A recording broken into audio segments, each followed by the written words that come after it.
Bonjour à tous, donc nous sommes le dimanche 20 septembre 2020, et donc comme promis je vais vous lire un article que j'ai trouvé très intéressant qui parle entre autres de l'augmentation des glaces en Antarctique, excusez-moi.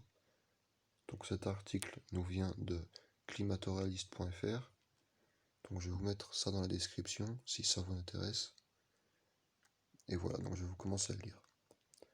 Donc forte augmentation de l'étendue de la banquise en Antarctique.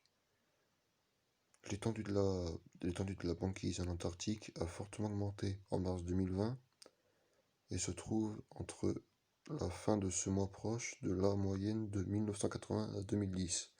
Donc vous avez un graphique ici. Voilà, je vais essayer de vous le zoomer.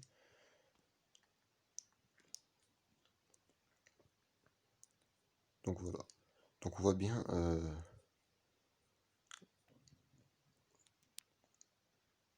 voilà, donc ça, le blanc que vous voyez ici, là, ça c'est de l'an dernier.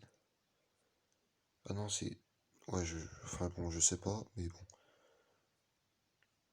On voit bien en bleu ici, le bleu foncé. Quand même, ça a bien augmenté quand même. Donc la croissance des glaces s'est produite tout le long de la côte antarctique, mais plus particulièrement dans les régions de la mer de Ross et de la mer de Weibille.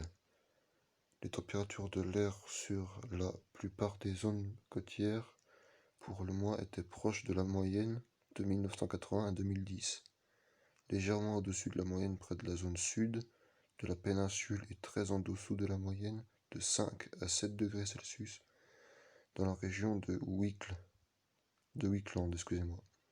Les schémas de circulation atmosphérique étaient quelque peu inhabituels, dominés par une dépression importante dans la région de la mer d'Amundsen, dans la mer de Ross, une autre zone de basse pression au nord de Droming-Modland. Les vents du large, excusez-moi, je bégaye un peu. Les vents du large créés par ces zones de basse pression coïncident avec les deux zones de croissance rapide des glaces. Cela met fin à une période de 41 mois de déficit par rapport à la moyenne de la période de référence. Le diagramme ci-dessous montre la décrochage de la banquise de 2015 à 2020 en relation avec l'événement El Niño.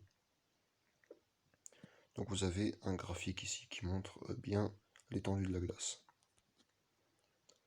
Évolution de l'étendue de la banquise arctique entre 1979 et 2019, millions de kilomètres carrés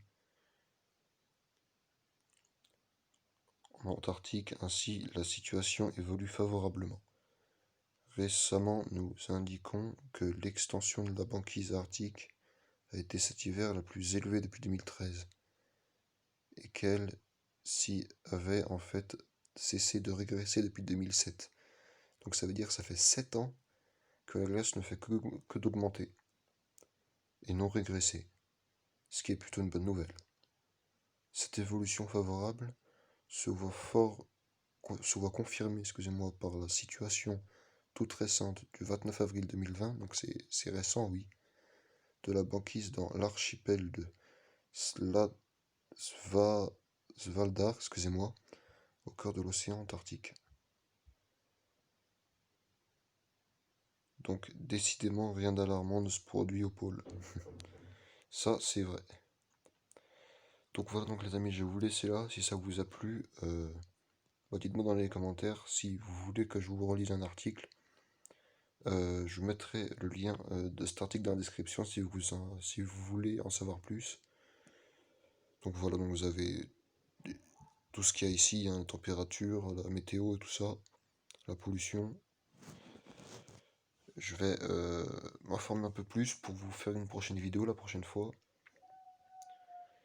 Et on se retrouve dans quelques jours.